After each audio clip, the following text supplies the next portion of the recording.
Good morning, good afternoon, good evening to everyone, and welcome to the webinar for the Maternal Health Supplies Caucus of the Reproductive Health Supplies Coalition. Just a reminder to remain muted during the session to prevent background noise. This webinar is recorded. It will be recorded automatically to the cloud, and we will share the link to all the caucus members in a few days. And the recording will also be stored on the Reproductive Health Supplies Coalition website for future reference. You can write any questions you have during the presentation. You can use the chat box, and then after the presentation, we'll have about 10 minutes for questions and answers. So I would like to introduce our first panelist from PATH, Katharine Shelley, the Deputy Director of Integration and Metrics and the Team Lead for Health Systems in the Primary Healthcare Program. Over to you, Katharine. So much, Laura, and really wonderful to be here presenting for this month's caucus meeting. I'll be presenting alongside several colleagues, Trish Coffey, Kimberly Manson, and Melissa Wanda.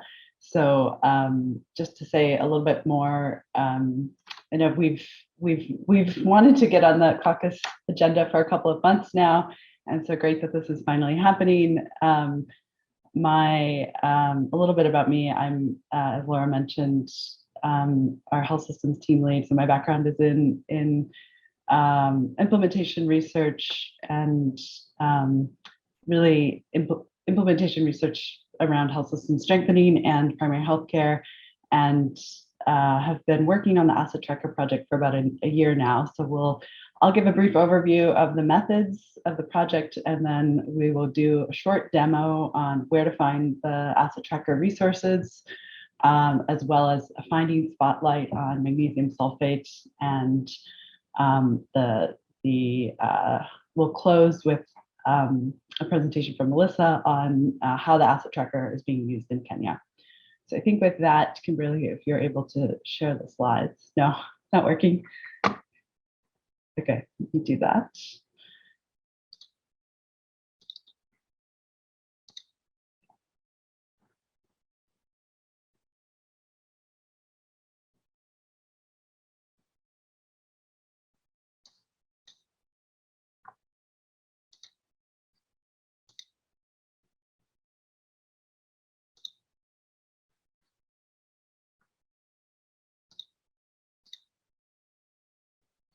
Kath, I think it's just working. So let me know if you can see my screen, and I'll do the presentation mode as well.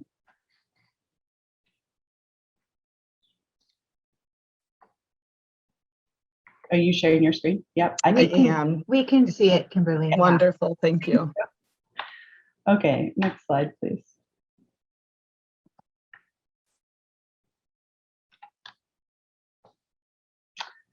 You already mentioned the overall agenda, so we'll move to the next slide. Okay, so what is the Asset Tracker? We know that there have been improvements worldwide, globally, in maternal and newborn child health outcomes, but some of the progress has been slow and uneven. There are a lot of innovations out there that can improve the lives of moms and babies, but they haven't necessarily gone to scale or universal coverage. And so this project launched in late 2019 to really understand what were some of the barriers and drivers to reaching scale, and what was the pathway to scale for some of these life-saving commodities, tools, and approaches. So our overall project is really centered around 4 key questions. So we're looking at the status of scale up and uptake, implementation, and coverage of key MNCHN assets. And by assets, again, that's really another term for interventions. In this case, we're looking at barriers and enablers to access, uptake, implementation, and coverage, as well as the strategies to accelerate achievement of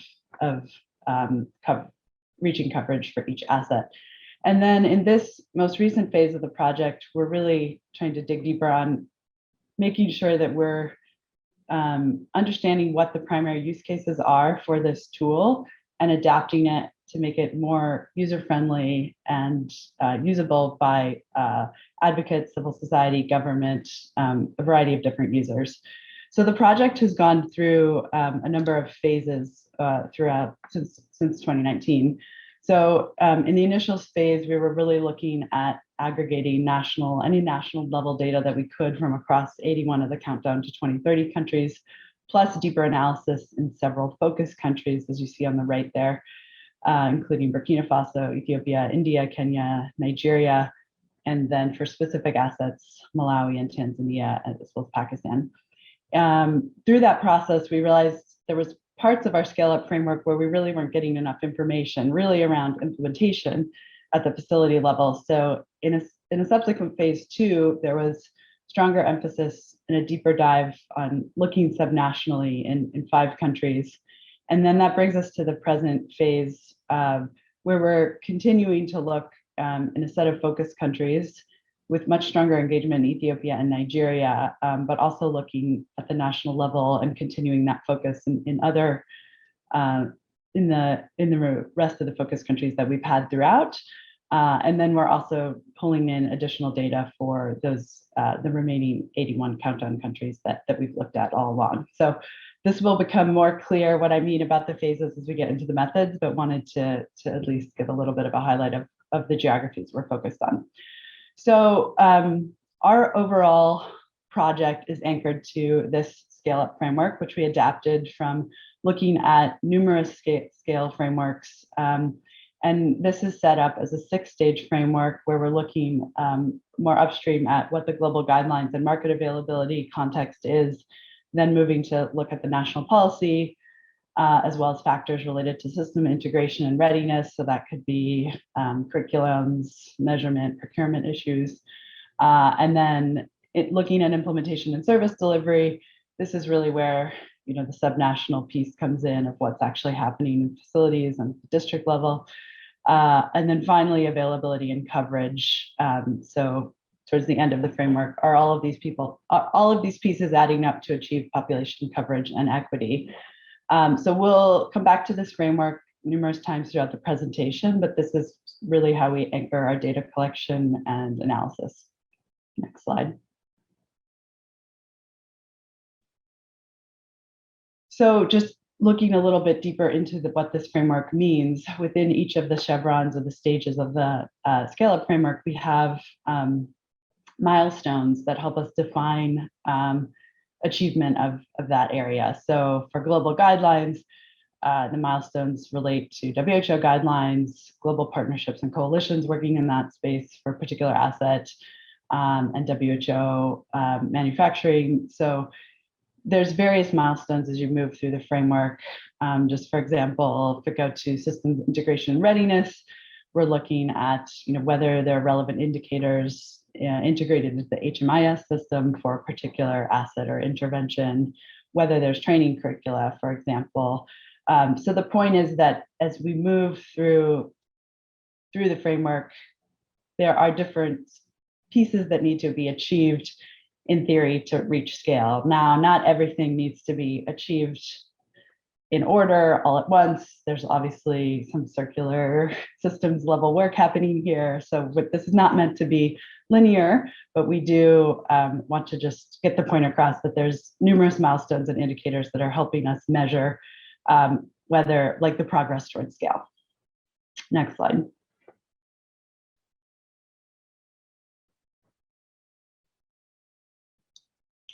So just to give you an example of what those indicators are that help define a milestone. So for example, you see milestone 2.4 here on clinical guidelines. So specific to the magnesium sulfate asset, we would be looking at whether the antenatal care job aids contain information on this intervention. Are there clinical guidelines for magnesium sulfate? Is this embedded in national policy guideline recommendations? So there's a number of different ways and indicators that we'll look at to assess whether clinical guidelines are available for a particular intervention. The essential medicines list 2.5, that one's much more straightforward to check whether the intervention is included in the national EML. So there's just showing this as an example of kind of the kinds of indicators that we're looking at across a variety of countries and for all the different assets or interventions. Next slide. So stepping back just to say a little bit more about our overall project approach. So in the first phase of work, as we were really describing the status of uptake and explaining the barriers and enablers to uptake, our approach was to really a mixed method approach. We're looking at 14 different assets, as I mentioned, in the 81 count on countries.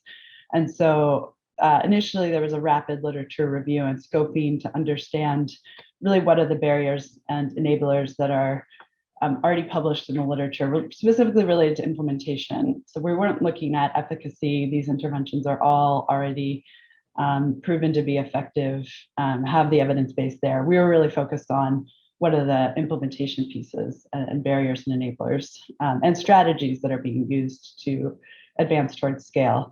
The literature review then helped us come up with our approach for key informant interviews, really understanding what gaps we wanted to dig into a bit more with global experts around the world for each of these different interventions. And then we also had national level stakeholder interviews with country experts. So that could be Ministry of Health, could be various implementing partners, advocacy organizations, professional associations, and the like. And then in parallel, there was also a process to rapidly collect and aggregate any available data related to these assets or interventions from global surveys and databases like DHS, SPA, Service Provision Assessment. We were getting data from the Global Health Observatory, UNICEF, other sources, and bringing that all together in one place. So we really view these dashboards, which we'll show in a moment, that have come out of this project as a place to aggregate data on these interventions from a lot of different resources and sort of a one-stop shop for getting a handle on what's already out there. So this, as I mentioned earlier, there was a subsequent subnational phase. So I wanted to say a little bit about those methods because in our 6-stage framework, it was really the middle of the framework that is harder to get data on from HMIS to know what's going on at the subnational level. And so that's really why we did a subnational phase going down to facility level and districts in most countries. That was in 2 subnational areas, which you can see on the right there. And this approach really was looking at availability of the assets, the facility level, was understanding district health management team and healthcare worker perspectives on scaling these different interventions. And so we got a much closer look at what was going on subnationally, and that helped refine some of our findings, and Trish will be sharing a bit more about that in the magnesium sulfate spotlight. Next slide. So before we take a look at the dashboards, just to let you know of what we've already looked at, what kind of data is already in the asset tracker data visualizations and what's coming this year. So the 14 assets that we've already looked at include several from maternal health as well as newborn and child health. I won't read through all 14 of them, but want you to have this for a resource. So when you go into the asset tracker dashboards, you know what's going to be in there and what to look for. So you can see there's a variety of different ones available, and we'll spotlight magnesium sulfate today. We also have a variety of slide decks and other resources pulling the findings from for each of these areas, which we're happy to share and follow up after the session today. So in the next slide, we see the assets and interventions that we're working to add this year currently. So we'll also talk about this at the end. We're starting data collection right now this month. And so I think some of you on the call, we may have already reached out to you for a key informant interview, or we might be reaching out soon. So appreciate your collaboration on this project. But the interventions we're looking at this time around are calcium supplementation during pregnancy, low-dose aspirin, antenatal corticosteroids, tocolytics, azithromycin, tranexamic acid, and then for newborn and child health, CPAP, as well as oral rehydration salts and zinc. So that's it for just our really rapid review of the methods and approach. Now I'm going to pass it over to Kimberly to go through some of the key resources and where to find the Asset Tracker dashboards. Thanks. Great, thanks, Kath. And hello all, I'm Kimberly Manson. I sit on our integrated maternal and child health and development team. I'm a nutrition technical lead, so more on the nutrition side as a background, and in previous phases of the project have worked on iron and folic acid, as well as the nutrition integration of the remaining nutrition assets. So I'm very familiar with the dashboards and get to share a little bit with that with you today. We don't have time to delve in deep into each of the resources available, and so this is just a teaser, but wanted to give you or explore how you can actually get to the dashboards and then what the basics of each of the dashboards are, so that you know, okay, if I'm looking for general information for X, Y, and Z, this is where I should probably start. Displaying just a slide here as the overview of some of the resources that I will share. I'm going to soon switch over from PowerPoint to our website, where you'll be able, the website's the easiest place to start. It has the links to our dashboards, the links to resources. Included in those resources is a how-to guide. This navigator of the Asset Tracker will describe each of the tabs that I'm going to go through in the dashboards and is the easiest navigation tool to refer to. So know that that guide is on the webpage, as well as in addition to the overall primary dashboard that's at the national level across the framework that Kath presented. We also have that phase 2 sub-national data that we collected in the specific regions. So I will show you the 2 links to those dashboards as well for the sub-national data. And then there's case studies available specifically in Kenya, as well as a broader case study from phase 1 that's showing mapping the road to equity. So let's pause just for a moment. I'm going to reshare my screen over to something new. Here we go.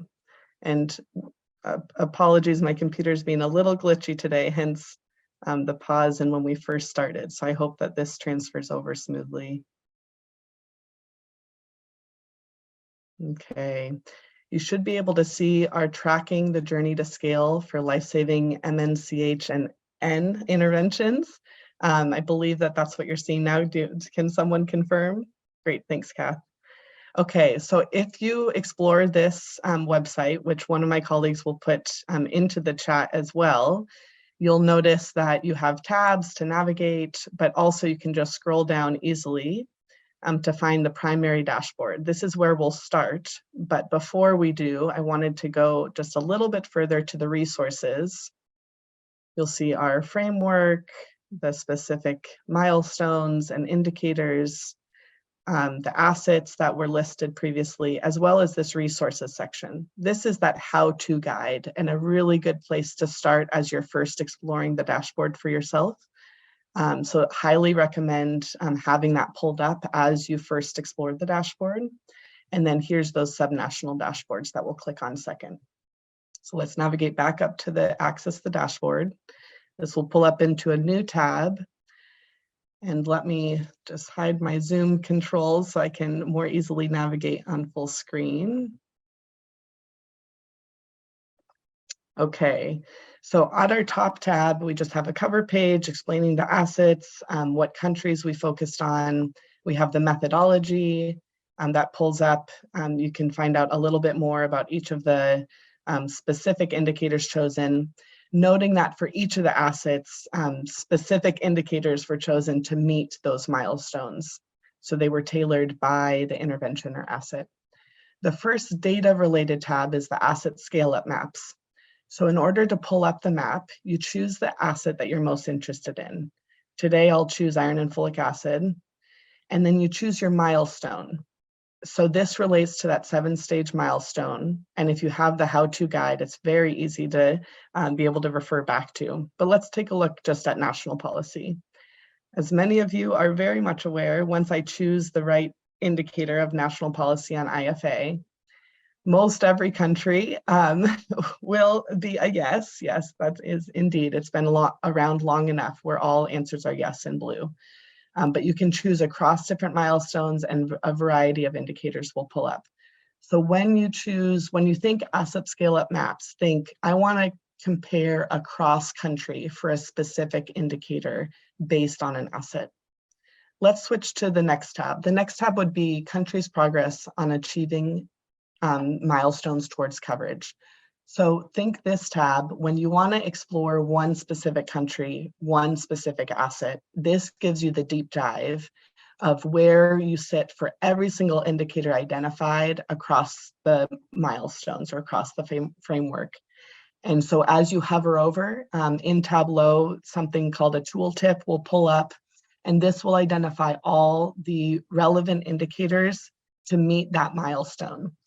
Some of these indicators may be what we call indirect. So it's not, so in this case, it's feeding of the small and sick newborn is the asset chosen in Nigeria. So this, this will explain all of the specific indicators, but some of those may not be directly associated with the asset, but may be related. So for iron and folic acid, this may have ANC policy and an update, which would be an indirect asset or indirect indicator. Your key and guide will be down below, and this shows where information was available for each country across the board. You'll see the more colorful, the more that data is available. And so fun to explore by country. Then we can pull up the asset cascades. This is, if, for example, if let's go back to choosing, in this case, it's India and exclusive or early initiation and exclusive breastfeeding.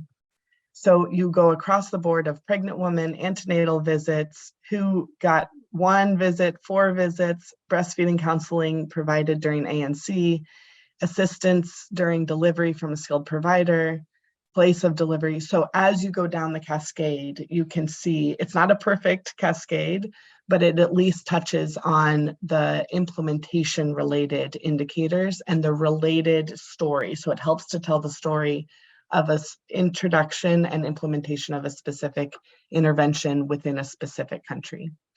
The last tab that I'll show you in the national dashboards is a time series. So specifically, primarily DHS, but there are available HMIS and SARA, as well as some SPA and other surveys. But primarily DHS for the over time, you'll be able to see by country, by priority country for a specific asset, you can see the change over time for each of the indicators that are available. And there's quite a breadth of indicators available. So if you're looking for how change has happened over time, this is the best tab to be on. So all of what I've just shown you is the national level indicators. This is what we will be taking forward for the new assets. But let's jump back to the website. And if you're interested in the specific subnational data collected in specific regions, there are 2 different dashboards. So I would go back to the resources section on the website, and we have the subnational dashboards. You have both a qualitative dashboard and a quantitative dashboard. The qualitative dashboard, as I will pull up here, specifically dives into the qualitative data that was found both at the health facility and through interviews with both the district health management team, as well as focus group discussions with community health workers. There was facility observations and spot checks. Some of that more quantitative data is found on the other dashboard. But here you'll be able to explore all the different tabs. Once again, I will not be diving into these because some of this data will be presented next. But just to showcase one of them, you can look at the barriers by country and what was actually said and identified as the top barriers for each of the assets. So if we look for top barriers for magnesium sulfate in Nigeria, you have inconsistent supply, staff lack skills, and lack of funds. As I hover over each of these top barriers, one of the greatest things about this dashboard is you actually get an example quote pulling up. So what was said for inconsistent supply and the quote that was said from those interviews. So this is a fun way to explore, once again, much more than what I can dive into now, but please take a look for yourself. And I will jump back to the quantitative dashboard, very similar. Multiple tabs by country, by asset for identifying what was found for the specific assets around participant experiences, asset performance maps, asset details at the subnational level, and barrier subnational comparison. So multiple ways of looking at this data for the subnational by region. So this dives into more specific regional information, and then by indicator, both from budget, facility infrastructure, all the way down to different elements across the framework that I identified before. So I will switch back to that main web page. So once again, we hope that you explore these dashboards, and we welcome questions for their use. We are in our current phase, definitely seeking feedback for improvements, particularly on the primary dashboard, and would welcome your feedback. And with that, I will hand it over to Trish, who's going to dive into our more specific subnational data. Let me pull up the slides again and reshare. So just give me a moment. And Trish, maybe you can introduce yourself while I'm doing that. Yeah, hi everybody. My name is Trish Coffey, and I've been working at PATH for quite a long time. And I lead a group of people who work on health technologies for women and children within our product and market advancement group. And I actually been working on the Asset Tracker project from the very beginning. So I've been involved in all the different phases of the Asset Tracker project, and am a lead for a variety of different assets related to maternal and newborn health. So with that, Kimberly's great overview of how do you access the data dashboards. I'm going to just share with you a little bit about the findings related to one of the assets, and we chose magnesium sulfate, and the way that we have been presenting the results so far. So on this slide, you'll see sort of a summary of the information that we collected around magnesium sulfate at that global and national level, and also reflects all of the information that we collected for the countdown countries on publicly available data sets, as Kath mentioned. So for magnesium sulfate, you'll see that, overall, despite evidence that the intervention is effective and safe, it continues to be underused due to low user confidence and then system issues that limit supply, demand, and timely use. So this probably isn't like earth-shattering news to any of us in this webinar, but it's good confirmation, right, across all of these different data sets, that this is the general feeling. And in terms of the journey to scale of this particular asset, magnesium sulfate, you'll see that we placed it on the continuum there in the middle of the slide, as sitting sort of in the middle there and having barriers related primarily to implementation and service delivery, system integration and readiness, and product availability. And if you look below at the barriers that are listed, they relate directly to those different pieces of the journey to scale where this asset is sitting. So for example, in terms of implementation and service delivery, we see that a barrier is infrequent occurrence, complex dosing, and administration regimens. So healthcare workers are reluctant to use the drug because there's confusion around the dosage and the administration for the loading and maintenance doses. And this is exacerbated because in many facilities, there's a relative infrequent use of this intervention.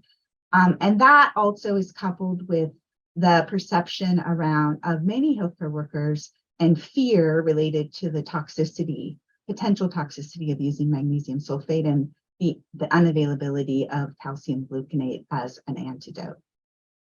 In terms of system integration and readiness, the gaps that we see are really relating to incomplete messaging around clinical guidelines to really support care, especially at the lower levels, restriction on use by certain cadres of people or specialized care facilities. And then importantly, in the antenatal care platforms, we see that early blood pressure screening and management and monitoring of hypertension is still not routine or prioritized in all settings. And so that can lead directly to challenges around implementing magnesium sulfate, identifying when it's needed and implementing it. And then in terms of availability, we see inconsistent supply and distribution of the product related generally to the fact that we need improved forecasting so that we can incentivize manufacturers and distributors to make the product available.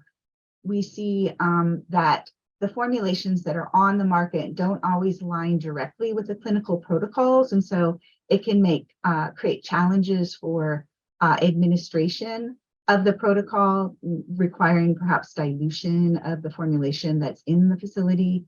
And then we see that there is just a lack of supply plans at the country level, primarily due to weak forecasting, quantification, and then lack of financing, which we'll see as being a big issue, which of course leads to stockouts, and then especially at the peripheral levels.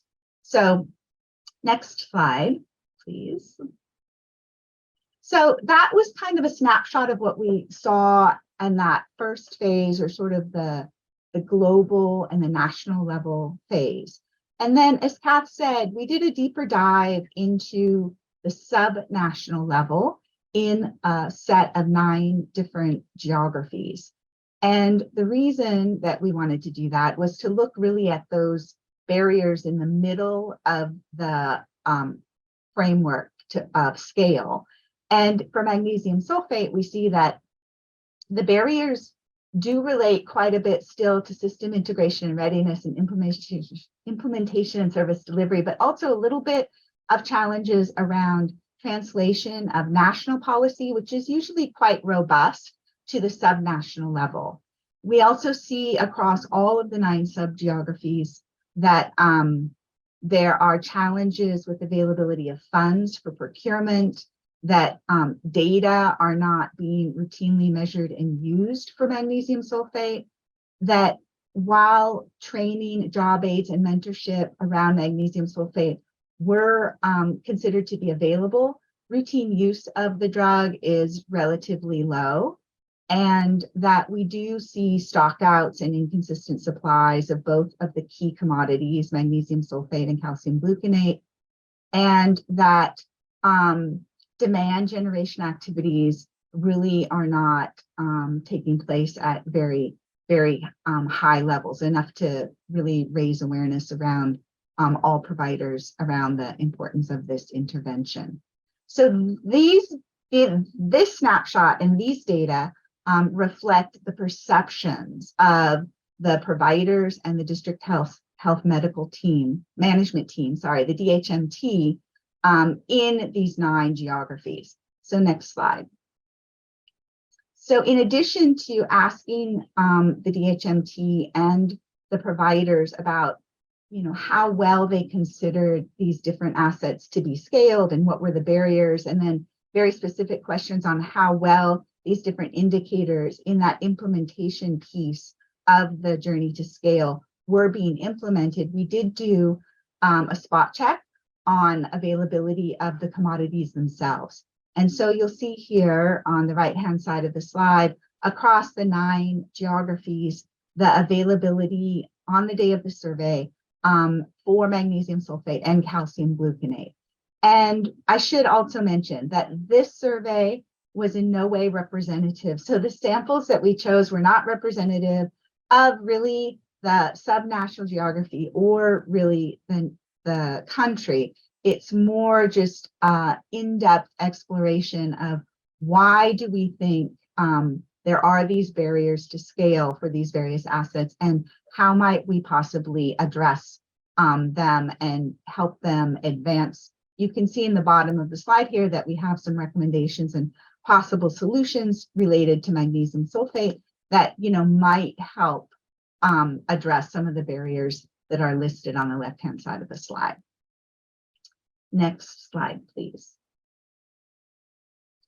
So now I'm just going to take you through a deeper dive for the 4 countries and the 9 subnational geographies that we looked at. So in Ethiopia, we just had one subnational area, and that was Oromia. And you'll see that, across that indicator set related to data use, availability of the asset, policy implementation, and then the availability of training, mentorship, and job aids, that across the facilities that we identified and that we spoke to the providers, the perceptions of implementation magnesium sulfate was relatively low, and especially related to funds being available for procurement of the product, that only 8% of the respondents reported that funds were available. And there was relatively low regular use of the commodity as well, only about 38%. And then, as Kimberly was mentioning, we also have a database of the qualitative information. So here we have examples of a couple of quotes from the qualitative data, which really provide a rich context and help explain, why these barriers are taking place, and also could help in terms of brainstorming solutions for how to address them. So next slide. So here we see our data from Kenya, where we have two subnational areas, Kakamega and Kisumu. And you'll see that, interestingly, the respondents, DHMT and provider respondents, reported that they felt that magnesium sulfate was one of the least successfully scaled assets in the country. But when you look at the levels here, particularly for the you'll see that, actually they're fairly high, especially in the areas of policy and training and data use. We have a little bit of a gap here in terms of the asset availability, but not significant in terms of when we compare across to other countries. Again, we have a couple of quotes here that help enrich our understanding of what's going on, one from Kisumu and one from Kakamega. Next slide, please. And here in Nigeria, we have two states, Sokoto State and Niger State. Here we have overall lower levels than, say, we saw for Kenya in the previous slide.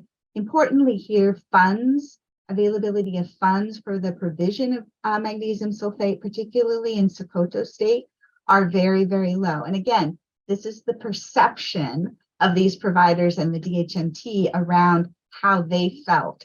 And in the database, in the dashboard, you have the ability to actually stratify this information by provider only, by DHMT only, or by the two combined. And in many cases, if you look at them separately, they reflect similar trends. However, around the funding piece, often there's a little bit of a difference with the DHMT providers. Next slide. And then finally, I just wanted to show you India, where we looked at Bihar and Uttar Pradesh states. And again, you'll see that there was more variation here, with respondents from Bihar actually feeling that providing higher levels of implementation than those in UP. Again, issues related to the funds being available for procurement of the product was challenging. And we see a couple of quotes here related to the implementation, which reflect the fact that sometimes the product is not in stock, but then also the need for training and technical information. So with that, I'm going to turn it over to Melissa, who's going to talk a little bit about how these data, particularly these subnational level data, were used for advocacy purposes in Kenya. Thanks. Thank you, Trish. Hi, team. My name is Melissa Wanda. I sit with PATH's Advocacy and Policy team, currently leading that work stream in Kenya, specifically work around maternal newborn child health, primary health care, and immunization. So I'll just share a brief on the work we were doing and just share feedback from some of our users. So I think the rest of my colleagues have actually explained what problems we're trying to address with the tracker. And locally, we're looking at lack of data on the scope of the MNCH essential medicines and some of those high impact interventions.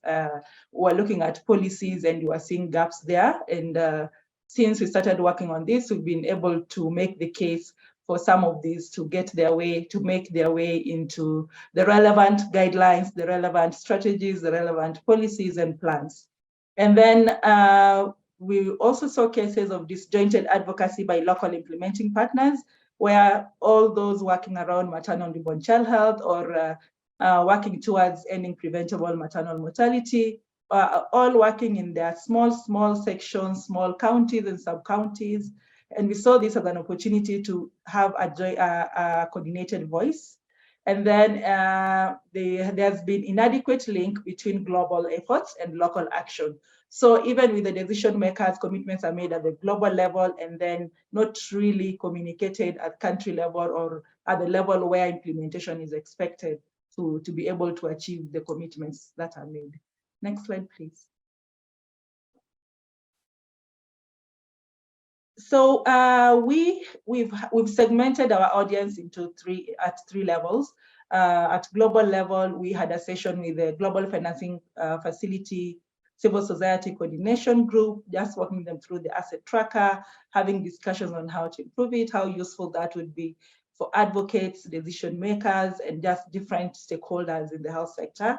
Then we also had sessions with national level advocates, a similar outfit in Kenya, the Reproductive Maternal Newborn Child Health, basically GFF coordination group in Kenya under the umbrella Health NGOs network. And then at the sub-national level where we want to delve a little bit deeper, we are working with regional blocks and we're working very closely with coalitions. One of the examples is the Access to Medicines Transparency Alliance, the Kakamega MNCHN CSOs Alliance, just to mention a few.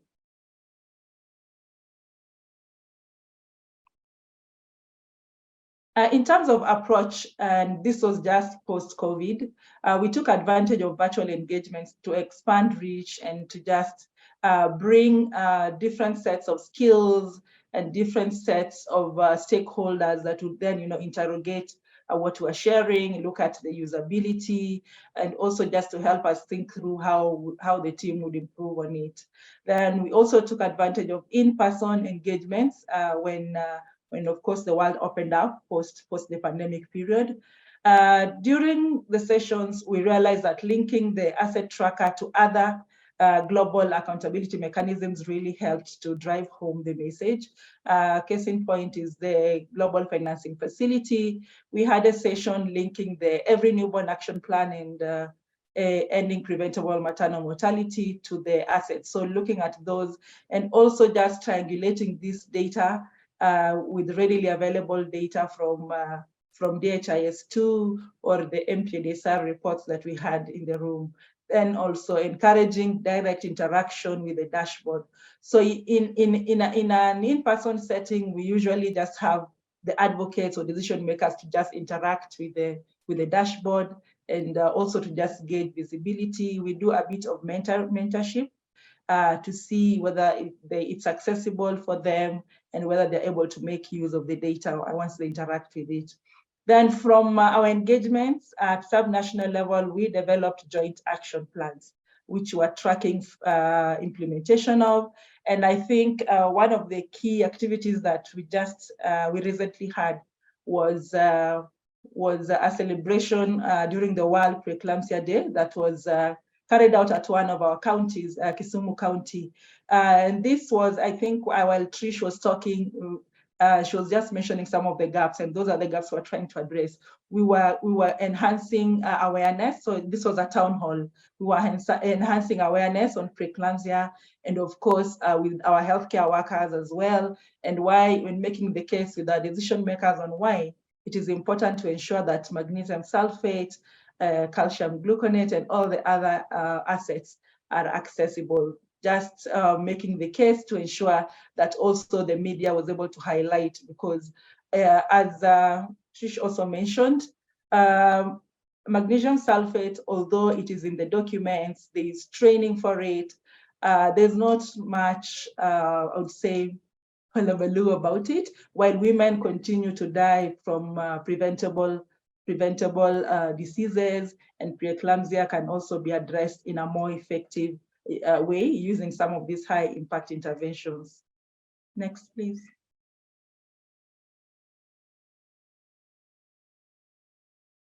So just a brief journey. At the sub-national level, we had a sit-down session with the local partners. In the room, we had approximately 32 civil society organizations. We went through the we went through the dashboard, and then we also looked at data that they had collected through their social accountability mechanisms. And we interrogated that compared with the data that they had from the health information system. So a bit of that triangulation for them to be able to pick out that these are the assets that are actually lagging behind, and that this data that is on the tracker and the dashboard actually speaks to what's happening at the sub-national level. So this is just a summary of what happened. And up there, we have one of the action plans that we developed from that exercise. Next, please. So these are just voices of some of the users, and I've seen some of them on the call. Thank you so much for joining. The MNCHN Asset Tracker highlights the performance of key commodities, such as chlorhexidine, as well as iron folic acid, which are usually recommended, prescribed for pregnant women during ANC visits. Therefore, having access to such useful information supports our advocacy in pushing for county governments to allocate resources. So what we had back from the local advocates was that they've been able to use the tracker to make the case for resource allocation in their counties. They've been able to use the asset tracker to package different information for their decision makers. They've also been able to use the tracker to just create awareness on the assets, especially those that have been neglected when they're talking with the healthcare workers and the county health management teams. Next, please.